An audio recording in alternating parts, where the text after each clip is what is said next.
All systems go. Clear for liftoff.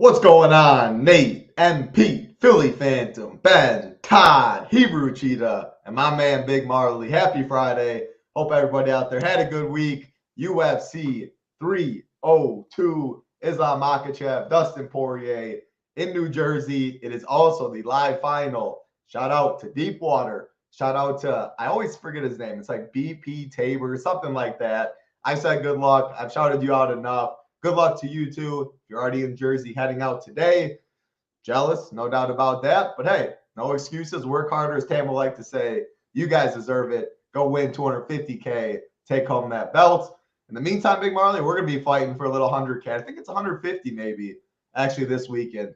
I haven't even looked yet, to be honest, at what contest. 200? 200. Yep. There we go. Even better. 200K up top. I will say, I think it's not the best card to see a solo shipper. These dogs are tough. Mid-tier is not even that great. To be honest, I think it's an pay-per-view at best when talking DFS. Some fun fights on here. Kind of an pay-per-view, I think, in general. I don't know. Some big fights top to bottom. I'm excited. 12 fights, not great, though. 2 5-rounders is huge. There's only 1 5-rounder. This, I think, would be a very bad DFS card. But, yeah, I guess what are your initial thoughts? How's it going in your world? Yeah, all is good. I pretty much agree, though. I do think it's going to be tough to ship this one solo unless you're just getting really off the board, hoping for some crazy stuff to happen. But I've been trying to build some hand-built lineups, and I'm having trouble finding ways to get different myself. So I might just let the solver take over, put some projections in, and then hopefully it does the work for me. And then I can come out, a lucky first place. And I'm fine splitting it with some people listening. Absolutely. Always fine sharing with people that are listening. If you're not listening, I do not want to share with you, though. And I don't want to share with too many of you guys. First of all, I really want to show quick. Here we go. Let's pop this up. How, if you want to join us at SHIPITNation.com, I'm not even going to log in. Let's go SHIPIT Nation. Join the nation right here so you can see weekly, $24 a week. Again, no Discord in this, no Shiptimizer. But if you're watching MMA, this show right now, and you want to see the MMA content this weekend, weekly, $24 a week. You can also then get NASCAR this weekend, PGA Showdown, NBA playoffs, I guess, doesn't start till Thursday, so you get 1 day of that. But otherwise, finals, we get a little break. MLB going on as well. We have weekly options there. Otherwise, monthly, 6-month, and annual options. As you can see, all the sports right here. NFL, I think G. Ryzen said it's like 97 days away. NFL, college football we have this year. Very, very excited. Weekly, monthly, 6-month, annual options. If you want to join the nation, you will see all of our content up on the site. Projections, ownership will be up shortly after this. Core report, slate plan, tier rankings, fight rankings, and the stone. This is something that we're developed. Oh, shoot. Let me log in quick. Something that when DGen brought it over, we incorporated to all sports. One-stop shop. If you only got 5 minutes to build an MMA lineup, you don't have time to read my slate plan. You don't have time to read Big Marley's fight rankings. Head to the stone right here. It's not completed right now, so we're not giving away too much. But you can see all the fighters right here. They will be color-coded for how I have it in the slate plan. DK pricing, left FanDuel pricing, both ownerships up. Again, we're not giving anything away. This will all be filled out by Friday night. You see their age, the height. Again, this will all be filled out. What their weight they're fighting at, what they did weigh in at. We only had 1 weight miss. Andre Lima came in at 130 for 125 fight. It is on, though, 30% purse. The reach, just significant strikes per minute, takedown average, etc. How Big Marley has the fight ranking. So I guess you get a little sneak peek at Big Marley. But again, a one-stop shop. We have it for MLB. We're going to have it for NBA. Going to have it for NFL. Very, very exciting stuff. So again, slate plan, all the fight breakdowns, Big Marley's fight rankings, core report, tier rankings that breaks it down in each tier. And then the stone, very, very fun new addition to the MMA streets. Again, head over to SHIPITNation.com if you want to join the nation. Weekly, monthly, 6-month, annual options. Let's talk some fights, Big Marley. Let's see if anyone else said anything in chat. What's going on, Michael Peterson? Hope you are doing well. Bottom to top, Big Marley. 12 fights, 2 5-rounders. I say we get right into it. What do you say? Let's get it. Andre Lima, Mitch Reposo, -270 Lima, +230 is Reposo. Odds, actually flip a coin, +100 for this fight to finish. Almost all the finish equity on the Lima side at +125 compared to Reposo at +750. Like I just mentioned, Andre Lima was the only one to miss weight. Missed by 4 pounds, 5 pounds over, but they give him 1 pound of cushion. Came in at 130. Fight will go on. Fine 30% purse. I'll throw it right to you in this one. Does the weight miss do anything? And then talk about this fight. Nah, I don't think the weight miss really does much for me. I was just checking out the odds to see if people thought differently, but all the money's really come in on Lima this week.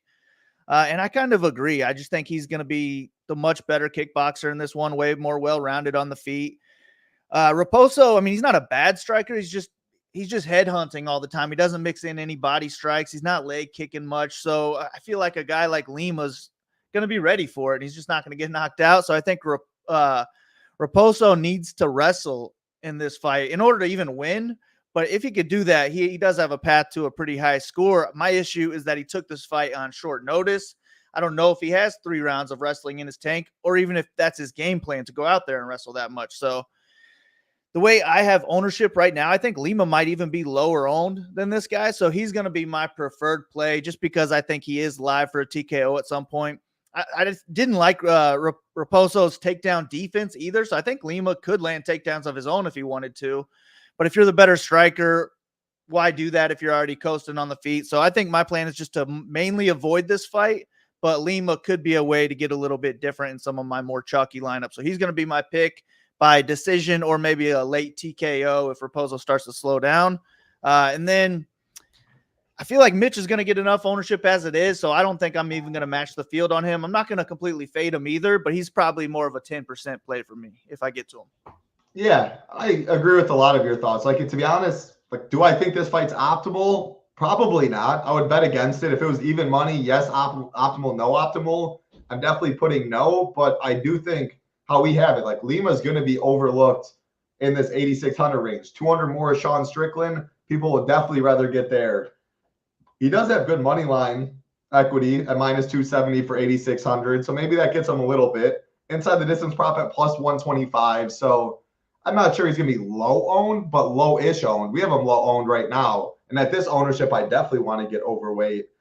The weight miss is a little confusing, though, because like Reposo, I think his best path was wrestling. Short notice was a little concerning. But the last Lima fight against Severino, man, that was a high pace.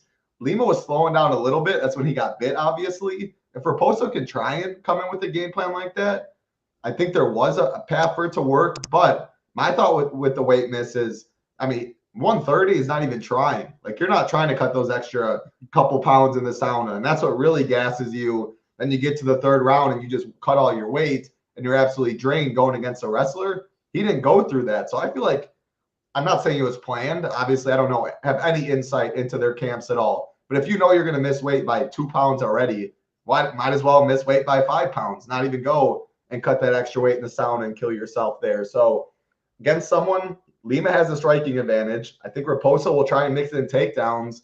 I think the weight miss helps Lima. And Lima was taken down, but he kept getting back up. Last fight, cardio, again, Reposo, it's hard to say he'll have the cardio advantage on short notice. Yeah, it feels like Lima to me as well. I'll keep Reposo in the player pool because he'll also be somewhat low owned. And man, we're going to talk about a lot of these dogs. I don't like many. I'll be mixing and match a lot. I do not like this card much for DFS though. I'd be lying if I did. Some very fun fights. The top of the card, like, man, Costa Strickland's going to be one of the better fights you'll ever see. Like, I don't see how that fight busts. Islam Poirier, everyone's going to get excited for that. DFS-wise, though, it is tough. So good luck to you guys in the final for sure. I have no clue what dogs I'd be playing. Not much more to add. Pretty low-owned fights. Coin flip to finish. Lima probably strikes, so he probably just needs it. 1st round, 2nd round knockout maybe. I'm indifferent about the fight, but it's going to be low-owned. I'm going to eat chalk like Islam, etc. I'll probably mix both of these guys in chalkier lineups like that. Terry, what's going on? Eric Garcia, Jasmine. Hope you three doing well out there. Next fight on the card, Eileen Perez, Jocelyn Edwards. Minus 190 is Perez.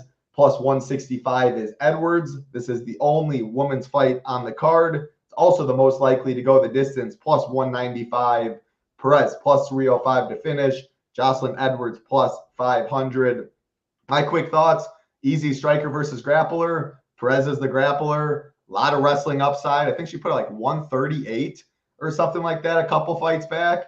Now, I'm not saying that's in the cards this time, but anyone that can put up 138 DK points is someone that I'm going to keep in my pool. I'm definitely playing some Eileen Perez. Edwards, 63% takedown defense. I've seen her taken down and controlled in the past. Eileen Perez, 8,700. 100 more is Sean Strickland. So Perez just can't get that much ownership, and she has big-time upside. I'm in on her. Edwards, on a normal card, would be a fade for me. Like, I don't like her upside. Plus 500 to finish. Ends like 4.57 significant strikes per minute. But she could be on her back for like 8 minutes of this fight and score nothing. The problem is I came back to putting her in my pool just because there's so many bad dogs, and 75 could be enough on this card. We saw Vanessa Demopoulos put up 75, and she was on the winner. I think 75 could be good enough at 7,500. Plus 165, solid win equity for the price. That's the only reason I'm in. I do not love it, though. I'm definitely going to cap her ownership. Perez is my preferred play. How do you see it? Yeah, I think you nailed it. Perez definitely super in play because she is going to be grapple heavy. She has to be. That's her style. She's not a good striker. She wants to go in there and aggressively wrestle. And when she's on top, she'll land a good amount of ground and pound too. And I think Edwards she'll just be fine on her back. She'll just lay there until like the ref stands her up or until the bell rings. So I do think Perez has a lot of takedown and ground control upside in this one at 8,700.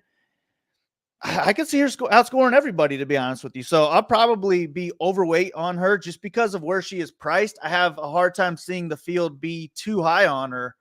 And I do like her. My issue is that in that last fight, she really slowed down. Really, she lost the third round completely. I thought it might have been a draw, a 10-8 third round. But she had 88 points in those first two rounds. I mean, if she ended up winning the third, it would have been another 100-plus points. So I think she is in play to get another 110 here if she can win all three rounds.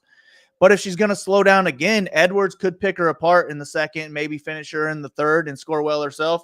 So I'm definitely keeping her in my player pool. I might even be a little bit overweight on Edwards here, but that's just because I'm for sure going to be overweight on Perez. Give me all the wrestling in this one. I like Perez to get 7+ takedowns and score well. I love it. Yeah, you and I see it the same. And then we're not saying, or at least I'm not saying Perez is going to be low owned. Again, projections ownership will be up shortly after this. We don't have her low owned either, but relative to Sean Strickland, that's 100 more. She is definitely going to be a price discount. And I think you can leave $100 and not play Strickland, but the problem is why I debated even saying that is because I'm going to make a rule to have one of Strickland and Costa in 20 lineups or less for sure. Maybe 50, I'll probably make that rule too. 150, maybe not. So when I say I would be fine playing Perez and leaving 100 and not Strickland, more than likely I'd have Costa on that team. So people aren't stacking it really. So I'm not getting, it's not a hot take what I guess I'm trying to say. Speaking out loud, I hope you guys get what I'm saying. But Perez can outscore Strickland when they both win, and I wouldn't be shocked at the end of the day. So I think it's in play to play Perez, leave money on the table, big time wrestling and takedown upside. Joanne, Sean Sullivan, Little Neck, hope you three doing well also. A lot of people tuning in, a lot of familiar faces, a lot of these people in the Discord as well. What's going on, Todd? I think I missed you. Again, chipination.com. If you do monthly, 6-month, or annual, you get in the Discord with all these familiar faces, and a lot of people are members dropping very knowledgeable info in all the chats throughout the week. So it's not just us, great community. Again, 6-month or monthly, 6-month, annual has the Discord. Weekly does not, but all the content, $24 a week if you want to give it a try. Next fight, Big Marley, Basil Hafez, Mickey Gaul, minus 370 Hafez, plus 295 is Gaul. This fight's minus 160 to finish. Hafez minus 110, Mickey Gaul plus 500. Hafez last fight was against Jack Dell as a big dog. close split decision loss, slowed down as it went on. Did take it on short notice, though. We haven't seen Mickey Gaul in 2 years. 7-5 pro record. How do you see this fight going? I like Hafez in this one. I just don't trust Gaul. I don't think he's ever been good enough. So unless he's made some big leaps in the last 2 years while we haven't seen him, then I just don't see how he wins this fight. I almost feel like he's submission or bust just because Hafez is so aggressive with his wrestling. Maybe he could get caught in a guillotine or a triangle or something like that. But I think Hafez will be going out there and wrestling aggressively. I don't see it being a striking match. And the way he was taking down Della Maddalena, I don't see it being a problem to take Mickey Gaul down. Mickey Gaul was taken down 4 times and finished in the second round by an old Diego Sanchez. And I think Hafez is pretty dang good on the ground. So I like him to go out there, maybe finish in any round, but even in a decision, I think he could score 100 points here. So I like Hafez, and Gaul might be one of my few fades on the card. Hopefully he doesn't get that guillotine because then I'd be pissed at 7K. But with 50 or less, I just don't see me getting to Gaul at all. Maybe with 150, I'll sneak some in there. But I like Hafez in this one. I think he dominates. Yeah, if I played 150 teams, I think I'd play every fighter except Poirier. And we'll get to that. We'll talk about that later. But yeah, that's yeah. I mean, I could have 1,000 teams. I'm not playing Poirier. I don't like early losses. But we'll get to there a little later. That's what they call a tease in the industry. I got nothing more to add, though. I think Hafez can take him down, stay safe on top. Gaul submits 6 of his 7 wins have all come by submission. I just don't think he submits Hafez. If he can get it off his back, I'm over 3 fights in, and yeah, I'll just watch these fights for fun, I guess, because I won't have much Mickey Gaul at all. I think Hafez is very interesting, and I will say I think you can leave. Like, we'll get there later. We'll talk Kevin Holland. I said that I will not leave.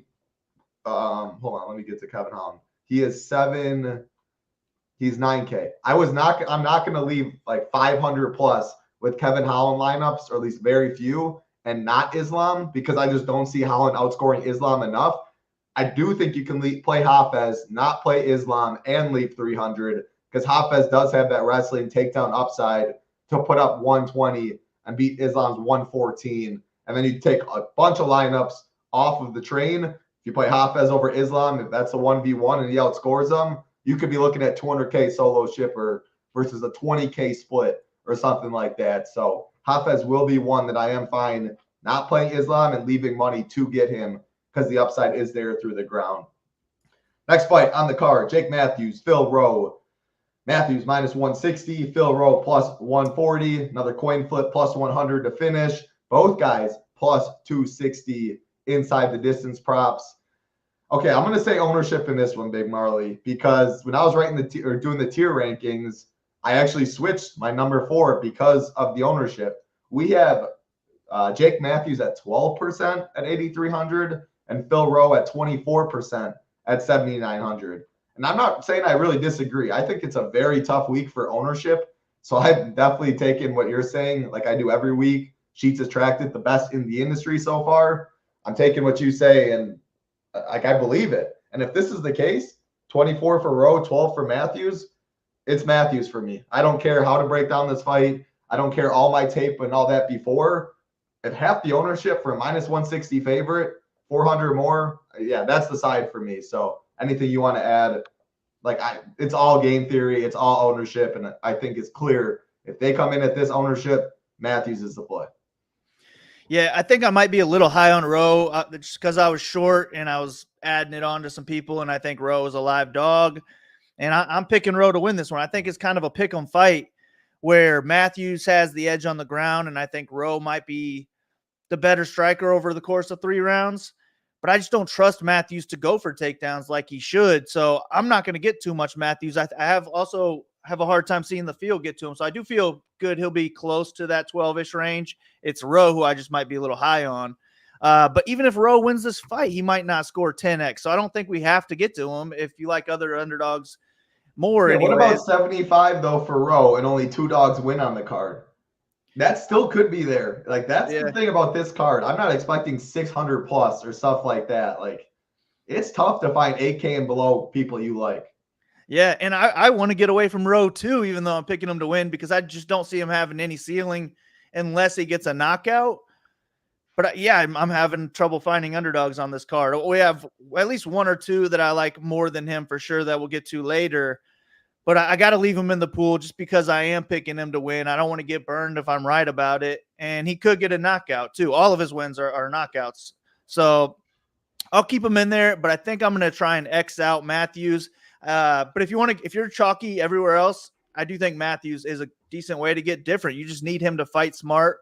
Rowe can get cracked too, so maybe Matthews can get a knockout of his own, but I just like his upside on the ground a little bit more, and I just don't trust that he gets it there. So more of a pick 'em fight to me. That's why I picked Rowe, but I think we can get away from this one and just hope other fights score more. Yeah, I agree. I just at this ownership and where I see Matthews, I can say that, yeah, I can see him cracking Rowe and maybe putting him out. Also for Rowe, all 10 of his wins have came inside the distance. A lot of them have come from behind, but he has solid cardio. He pushes the pace. He's long. He's going to have a tail height and reach advantage over Matthews. If this fight's in close, like I can see it getting a little gritty. Like Matthews catches him on the inside with something. Matthews himself doesn't have a great chin.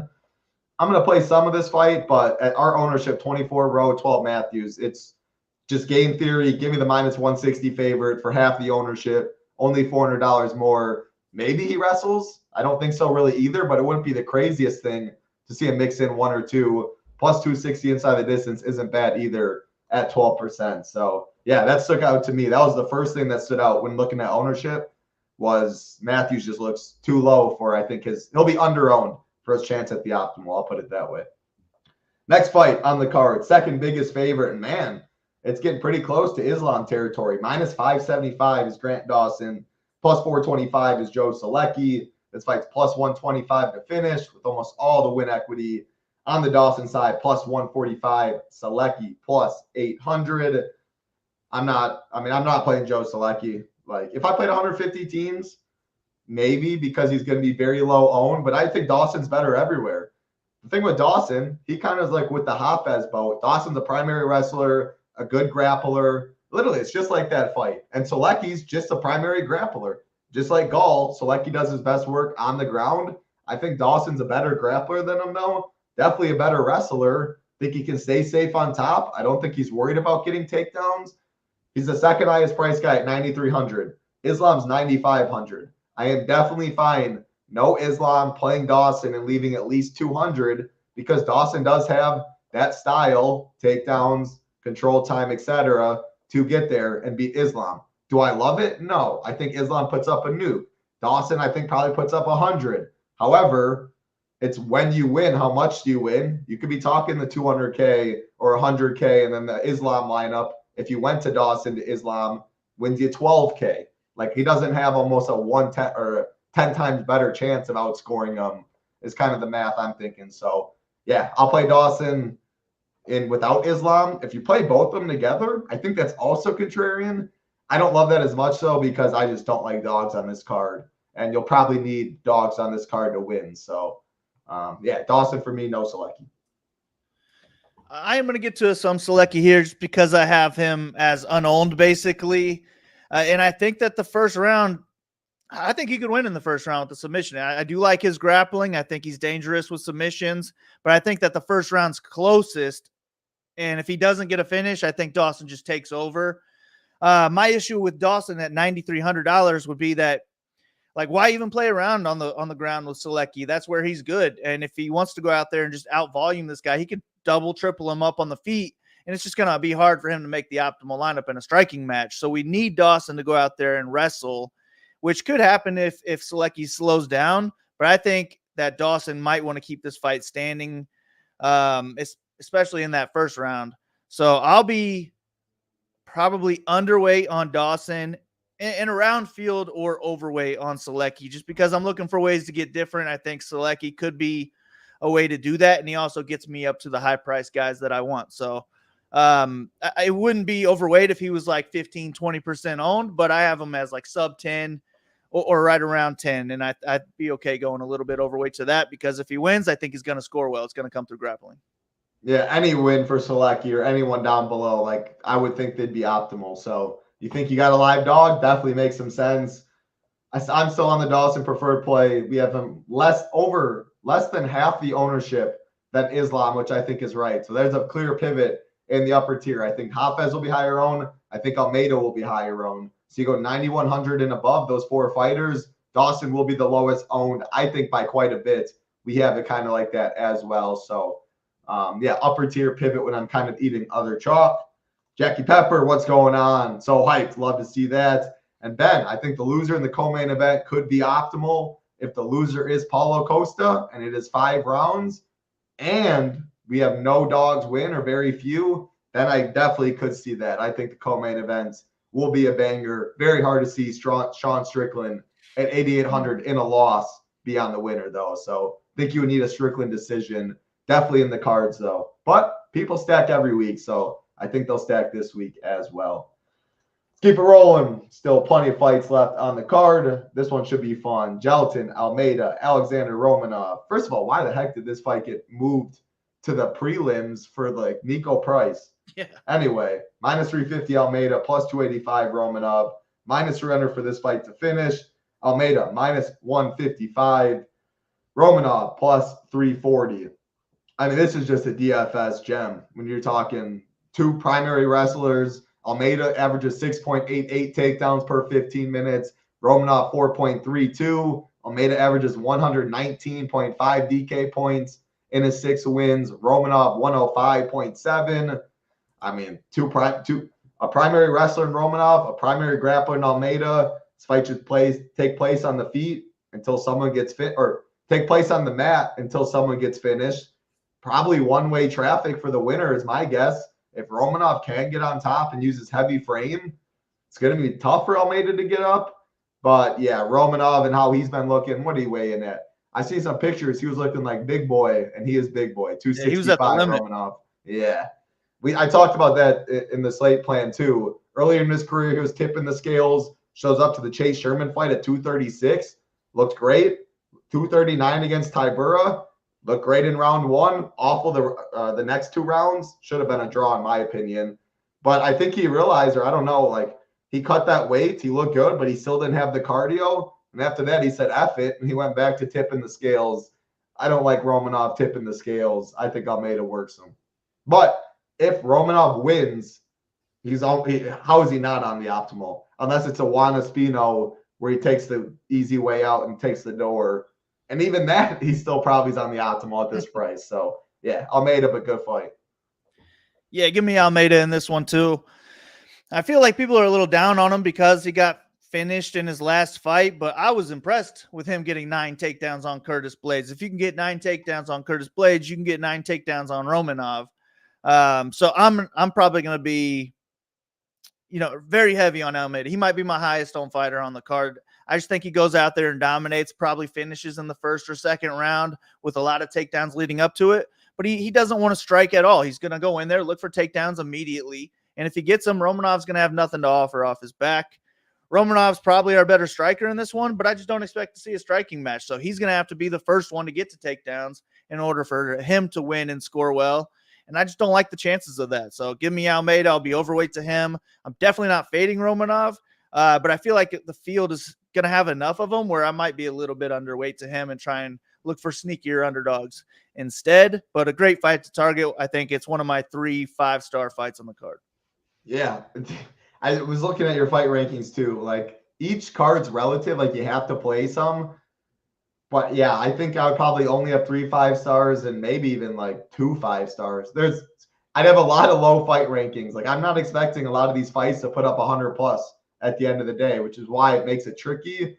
A lot of the cheaper tier are big dogs.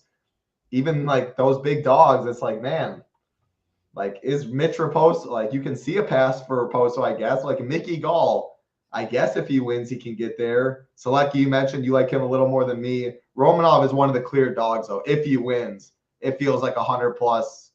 There isn't many outcomes I can see Romanov winning and not scoring well. Yeah. Almeida, too. Like, this fight's going to be on the ground majority of the time. So, yeah, great fight to target for sure. Almeida for us both. This is the interesting fight. Excited to get your take here. Right in the mid-tier, closest price, closest line fight. But we have the 8,200 fighter in Roman Kopilov is the slight dog at plus 100. taking on 8K. Cesar Almeida is the slight favorite at -120. Fights -150 to finish. Kopilov, the slight dog, better inside the distance prop at 190 compared to Almeida at +205. This is the other ownership that I wanted to give the people. We have Lima. Let me take that back. We have Kopilov at 22%, and we have Cesar Almeida at 31%. So earlier in the week, when pricing was out, Kopilov was a small favorite. Then Almeida was getting by. Now the slight favorite. Pricing was already out. So the cheaper fighter by 200 is the favorite. I think that clearly means Almeida 31%, Kopilov 22%. It makes sense.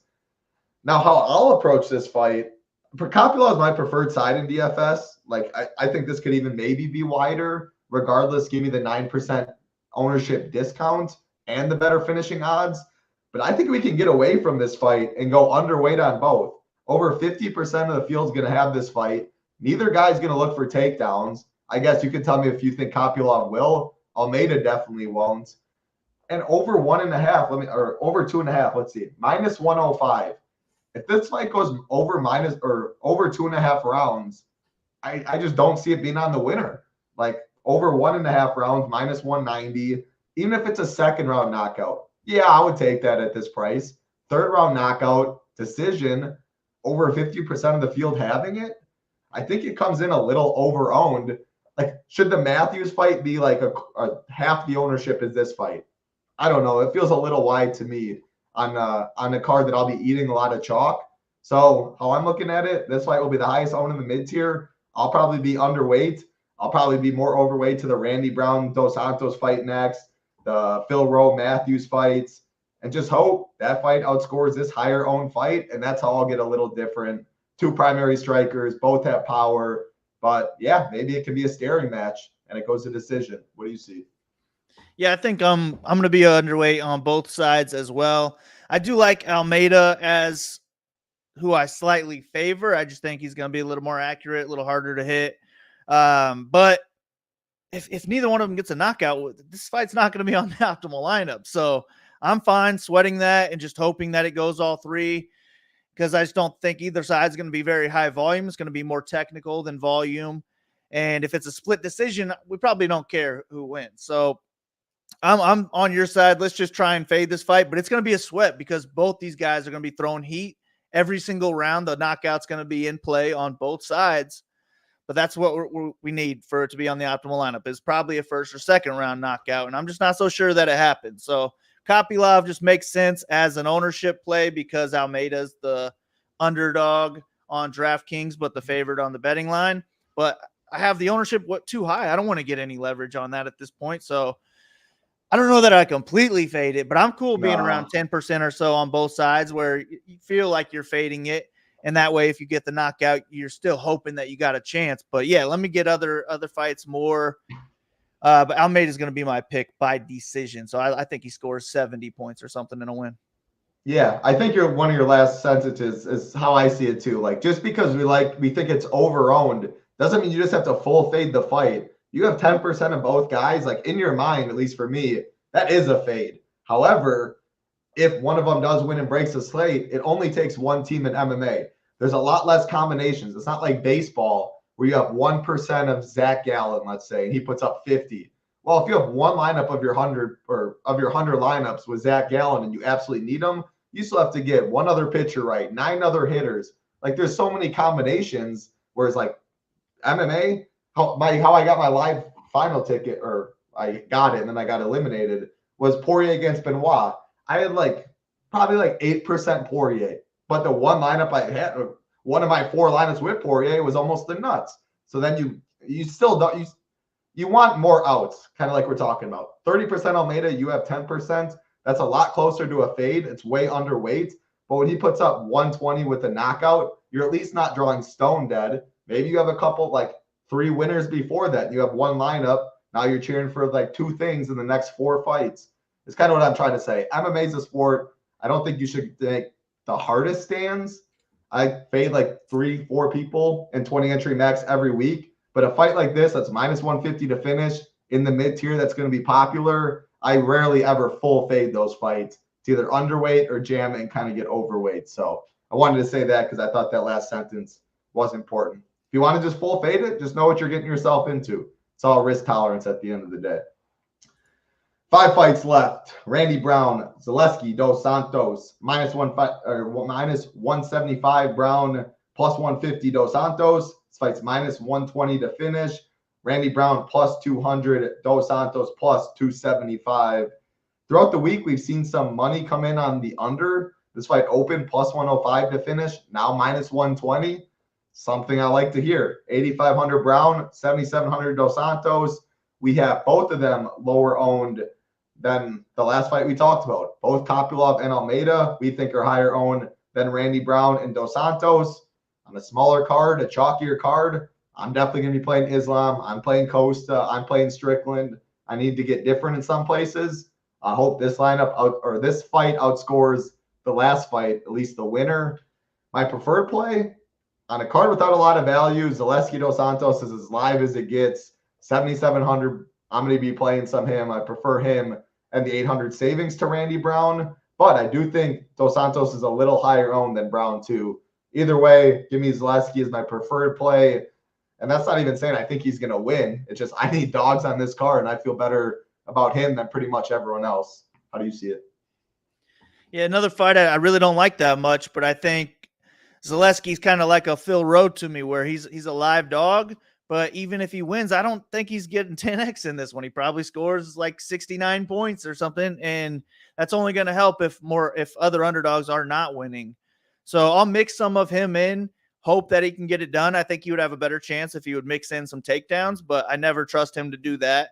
And then on the Brown side, I think he has to get a knockout, which is in play. I think he's going to be the faster guy. He's longer, taller. He could get the knockout, but if he's not getting a knockout, I just don't see him paying off an $8,500 price tag, and I like other favorites more. So this won't be in my single entry, I'm sure, on either side. If I make 10 or less lineups, I doubt I get to this fight. But Zaleski's going to be my preferred play just because it's closer to a pick 'em in my eyes. He's live to win. It's just I don't like his upside unless he's able to get a knockout of his own. So I'll be low on it, but give me a little to Zaleski.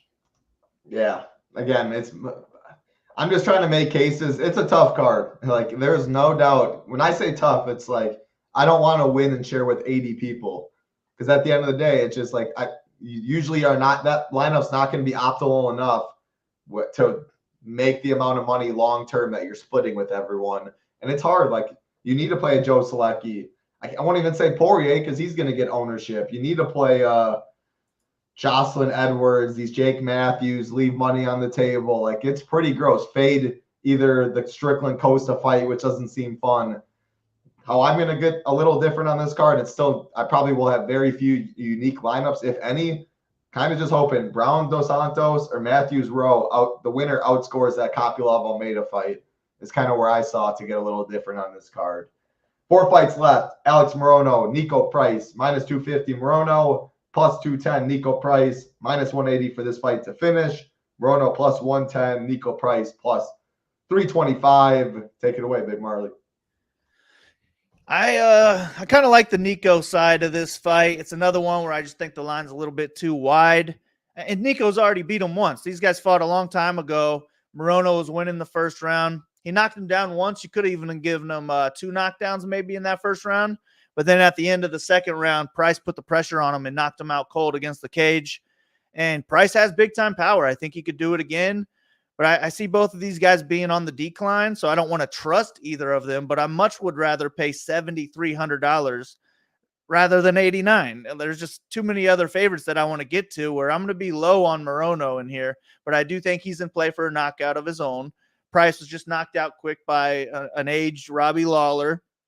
But if Morono doesn't get a first or second round knockout, I don't know how he's on the optimal lineup. Even like a second round guillotine probably doesn't get him there. So I'll be like 10%, something like that on the Morono side. But I do think Price in any win probably scores more than 10x. But he has 100-point upside with first or second round knockout potential. So I'll be overweight to Price, underweight on Morono. I expect a pretty close fight.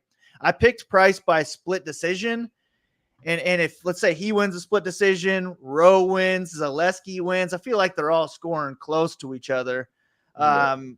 And I wouldn't love that, but I think he has more knockout potential than these other guys, and he's already done it. So I'll be overweight to Price, hoping he can do it again.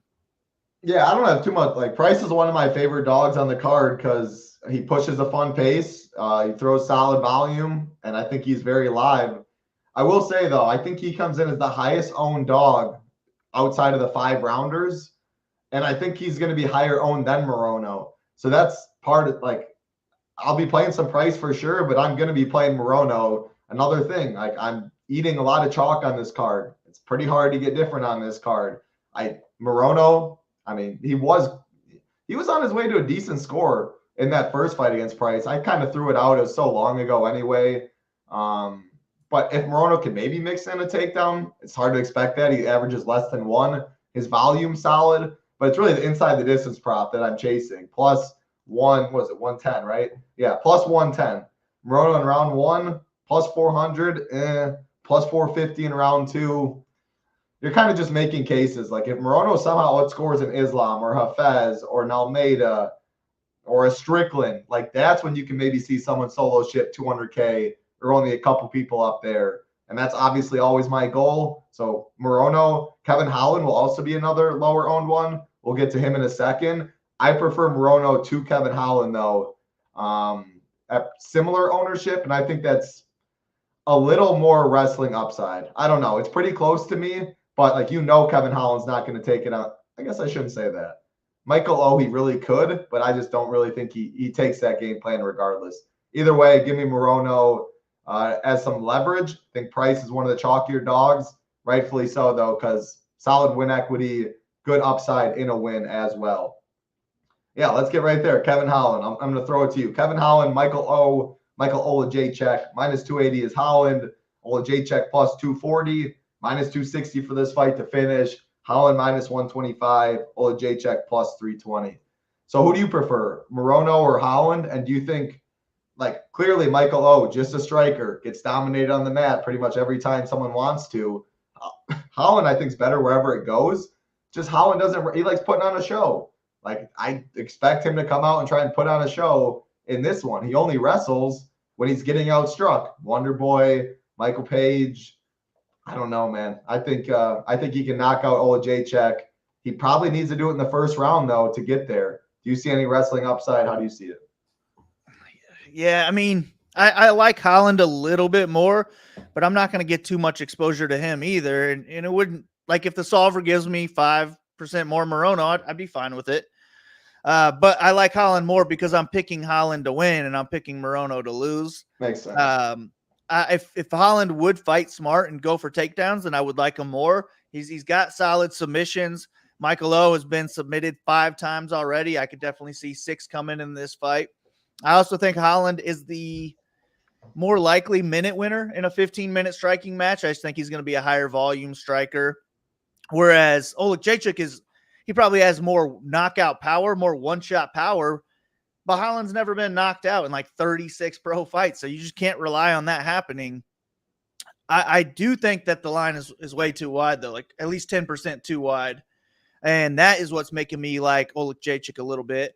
Holland can be taken down himself, and he can spend too much time on his back, just be stuck there for the full round.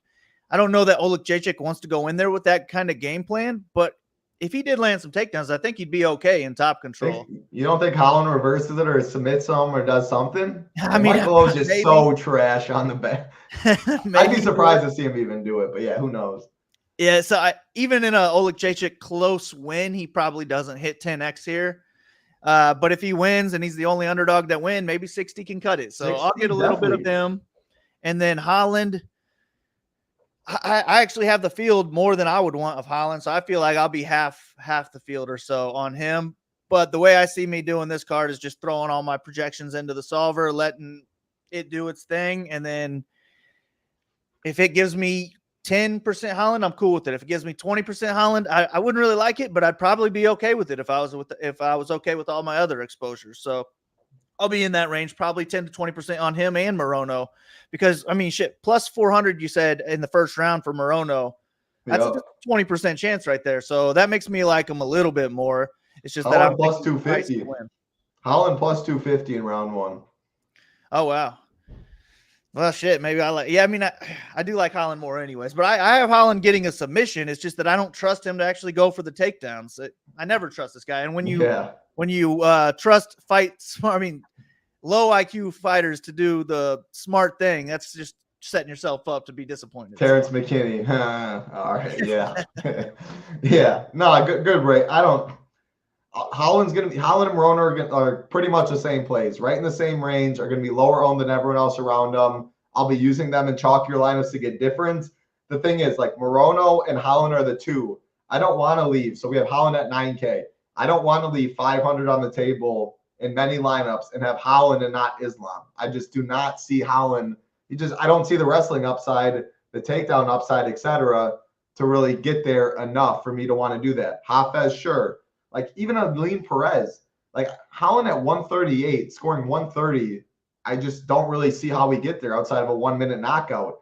Eileen Perez, we've seen it. Not saying she's going to do it this card, but who else is another one? Like Grant Dawson. I thought there was Gelatin Almeida. Like, I will have Perez projected for more points than Holland and Morono on my projections. I like it. Yeah, especially ceiling. So what I was going to say, yeah, Morono, Holland, I do not love leaving the money. I don't love lineups with them without Islam and leaving enough money to get up to Islam. I'll be doing that more with Hafez, Dawson, and Gelatin Almeida lineups because of the grappling upside. Mm-hmm. At the end of the day, I don't love this fight much. However, I mean, I like it in real life. Like, this is one of my favorite real life fights on this card. Always like Kevin Holland fights, but yeah, I think he's better wherever for Michael O. If Michael O does win, though, it's probably him catching him. And yeah, if no dogs win and Michael O puts up 60, I mean, I think he's on the optimal. Like, yeah, I'd be surprised if he wasn't. It'd have to be Costa right here in a 5-round decision loss. And even that, scoring 60 is pretty hard to do that. So, yeah, not a fight I love personally for DFS. One I like in real life. 2 fights left. Sean Strickland, Paulo Costa. Co-main event, 5 rounds, which is definitely important. Minus 140 for this fight to finish. Strickland plus 160. Costa plus 280. I mean, this fight's hard to get away from. I'll have 100% in 20 entry and below. 50 and below, I'll still probably make a rule to have exactly 1 at 20 entry and less. 150, probably not, because if this fight somehow does bust and you don't have it, you're competing with very few people for a lot of cheese. So fading this fight is a way to get difference. It's not something I love because, man, I expect Costa to push the pace here. Strickland to throw out his jab, either Costa early and he gets Strickland, or Strickland late with the jab, with this cardio. I'm going to throw it to you on this question. Paulo Costa, we've only seen him go 5 rounds once. He looked good. He looked really good against Marvin Vettori. Granted, it was supposed to be at 185. He pulled the shenanigans, gets it at 205. So the weight cutting and all that, etc.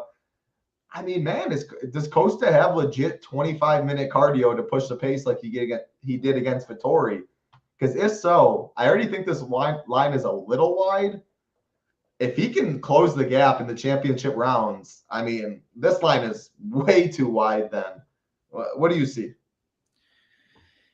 Yeah, I would say if it goes all 5 rounds, I think he could somewhat hang with Strickland, but I have a hard time seeing him out-volume him in the 3rd through 5th round. So it would have to be he lands some big shots that kind of changes the judges' minds for him to win a decision. But yeah, I think all of Costa's success is front-loaded here. I do like him to be the more dangerous fighter in the 1st and 2nd round. He's going to be my favorite underdog on the card because I'm picking him to win in the 1st or 2nd round. I just think he's dangerous, and if he comes out hot, I think Strickland could be put away.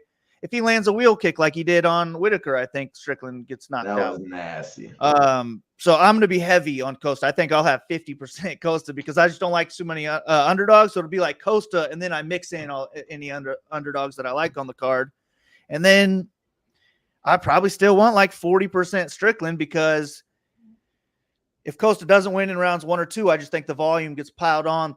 And 5 rounds to work with Strickland, he's not going to score less than 10x. So I think the worry would be that he's a little bit more timid at the power that Costa's throwing at him, where we don't see the same volume from him, and maybe he scores like 93 points, and maybe that doesn't cut it. So I definitely won't make a rule that it's in every lineup, but when I'm hand building, I'm gonna be clicking on this fight and probably all of them. So it'll be just the solver not giving me 100% on its own. That makes me not get 100% of it. But yeah, give me Costa as my preferred play, my leverage play. Give me him to knock Strickland out in the first or second round. I mean, who do you think the UFC wants to win this fight? Who would they rather get another chance at the title, to be honest? I don't know. Probably Strickland. You think? So, I don't know. I feel like Costa. Pretty close. Strickland's just such a, like, whether you hate him or love him, people are going to tune into his press. Like, he's going to be all over media, his press conferences. Like, I think he grew in his stardom just because you either hate him or you know a story about Joe Rogan. I don't know. If I had to guess, maybe Strickland. I don't think the UFC is like, please. Right. I think they'd be fine. They just want a good fight. I don't know. Agreed. But yeah, I don't know why. I just kind of think Costa puts him away in the first round and just breaks the slate. You look good against Whitaker. He is all right, last question on this, then we'll get to the last fight. What about without USADA? Did that do anything to this one in your capping? No, I think Costa was cheating before USADA, so I think he's just on the same secret juice. Yeah, makes sense. So I will say, in Strickland's win over Adesanya, he did have a knockdown in that fight, and he landed 137 significant strikes in a win. He scored 95. If you tell me Sean Strickland scores 95 at 44% or whatever, I'd probably have 0. And that's because at that ownership, and again, of course, it doesn't work like this, but that'd be Strickland scoring 95, Costa scoring way less. That's like 90% of teams that would be probably dead. Like Eileen Perez for a little less, maybe outscores them. Morono maybe can get you 97. There's Holland, Almeida, Lima. Like, I think you want 100 plus. I do think the winner scores 100 plus, but it's not crazy to see this fight. I guess maybe not crazy. It's not impossible to see this fight not on the winner. 95 in a win, that's not guaranteed to make it at 8,800. So it's going to take me probably 100 plus teams not to get, I don't know, maybe 75 plus not to make this rule, though. It's by far my favorite fight on the card at the prices. Expect the winner to be optimal. I picked Sean Strickland by decision, but I think my preferred play is Costa with the savings because I hate every other dog on this card. 1,400 goes a long way. But I'll have a lot of this fight for sure. And this fight, if I had 70 Strickland, 30 Costa, and I liked my script, I'm in. If I had 70 Costa and 30 Strickland, and I liked my script, I'm in. So I guess that shows where I'm at in that one. I just know I won a lot of it. Main event time. Appreciate everyone hanging out. Big Driggs, hope you're doing well. Appreciate you tuning in. Like button, a quick time out. Like button, subscribe button helps us out a ton. Many of you watch on playback. We appreciate y'all a lot. Let's get a little, I'll look at the YouTube comments in the next day. I want to see your favorite underdog who's going to win. Forget DFS, forget anything. Give me a 7,700 and less fighter who you think's going to win, who's disrespected at the money line. Islam Makhachev, Dustin Poirier for the lightweight belt. I almost said light heavyweight. Definitely not light heavyweights. Maybe one day Islam will get the light heavyweight belt. Islam Poirier minus 645 is Islam. Plus 470 is Poirier. Obviously, I was kidding. He's never going to fight at 205. He cuts a bunch of weight, though. I think he does Islam fight at 170 pretty soon. Minus 550 for this fight to finish. Islam minus 290 inside the distance. Poirier plus 475. I tipped my hand earlier. I have never picked against Islam. I do not see myself picking against Islam in the foreseeable future at 155, at 170. The dude is just like I never picked against Khabib. Like, these guys are just guys I don't want to pick against. Their style's insane. And you can tell me if this is a hot take. Maybe it's a hot take. Tell me if you agree or disagree and if you think it's a hot take. You tell me this fight just is on the feet, I'm still picking Islam. Yeah, I'd say it's a hot take. I mean, I don't know that he would be the underdog if it was a striking only match. I think it would be pretty close. So it wouldn't be, that's not that crazy of a take. Obviously, the odds wouldn't be here, but you think Islam would be favored too? I don't know. I feel like it'd be close to pick him. I could see it going either way. I feel like I would have it like 48-53 either way. Yeah. But yeah, I think he's going to have to be diving for legs here to definitely pay off this price tag. He's too smart. I think he money will, line. but I was wondering about that. Habib's in the corner, like he's gonna follow the game plan. I'd be shocked if he didn't. And I mean, I've seen this, like maybe he's got staff, and I picked against Poirier in his last fight, and what was his name? Benoit Saint-Denis. Yeah, he had staff in that last fight, and he slowed down, got knocked out in the second round. He just didn't have the juice. And if Islam does have staff here, it's not the staff that we're worried about. It's the antibiotics that he's taking that's going to slow his cardio down. And that could definitely be a worry, especially if he's diving for legs in the first and second round. I could see him slowing down, and I don't see Poirier slowing down. So I'm rooting for Poirier for sure. I hope Poirier knocks him out. But I just can't pick against Islam. I just think Islam's too good. He's going to go out there, probably submit Poirier in the first or second round. But if it goes past the second round, I think it could shift into Poirier's favor, and maybe he knocks him out late. So I'll for sure get Poirier lineups just because I want him to win. He's super cheap. If he does win, he'll score more than 10x with a 100-point upside. And I kind of think he might have gotten his head at the stare downs saying, like, I'm going to knock you out. You're going to be diving for legs. I feel like Islam might want to strike a little bit more than he would have. So I don't know. I'm going to have a ton of Makhachev, but so will the field. So my way to get different will be to hope that Islam gets a first-round finish and scores like 105 points and just gets outscored, and this lineup is not on the optimal lineup. So I think I'm just going to try and get away from this as my way to be different because I'm not very different on this card. So I think if you fade the main event, you're already different than 90% of the teams in the field. So that's what I'm probably hoping happens. But I could see me having 50% Islam, 25% Poirier. I want to have it in most of my lineups, but if Makhachev scores 100 points, I feel like I got 25% of live lineups there. Yeah, no. So we have last ownership we'll give 59% Islam, 32 Poirier. So it makes it really easy for me. I wouldn't play Poirier in 1,000 lineups. So 30%, that's my big stand right there. That's a fade. I'm not locking Islam, but it's a lot easier to get close to 60%. But like Big Marley's saying, I guess my biggest stance is I'll just be underweight on that main event because I'm crossing off 30% of one guy. So if Poirier wins, yeah, I'm not winning any cheese. I'm losing all the cheese. But if Islam wins, I have outs. To be honest, I don't want Islam on the winner, like you're saying. Like, I'll be underweight on that fight.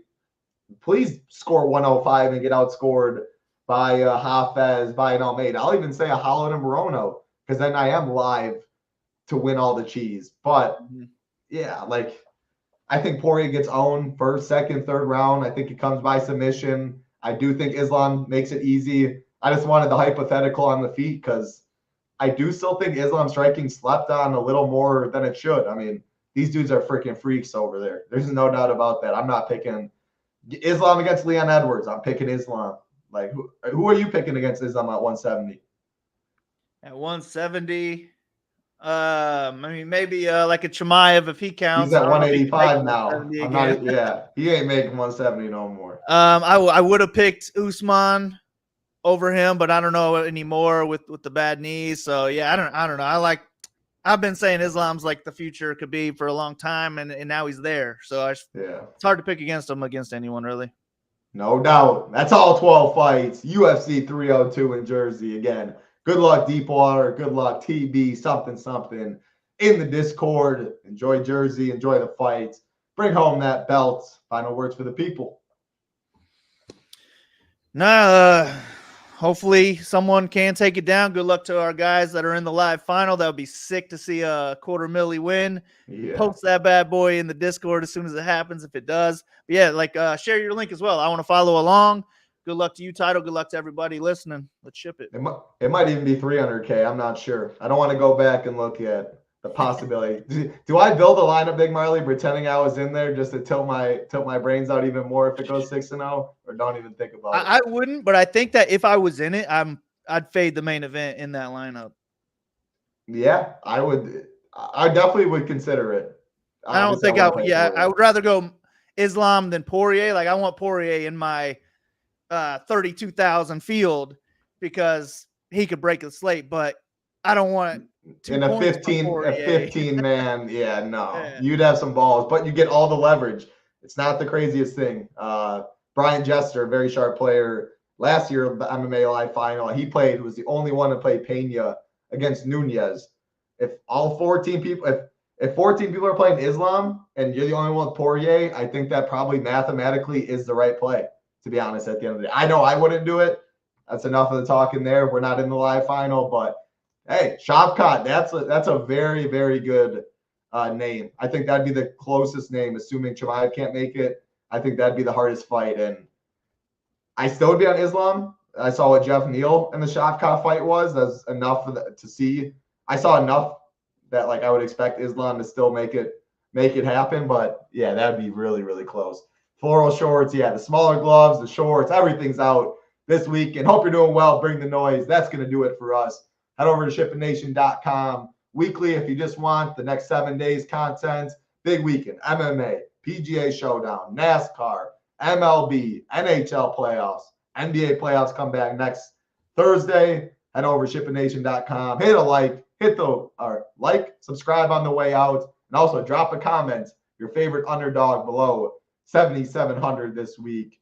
Good luck, everybody. Let's win some money this week. Enjoy the nice weather. You have a good one, Big Marley. Good to see you, as always. For Big Marley, I'm Title Town. Peace. Be safe.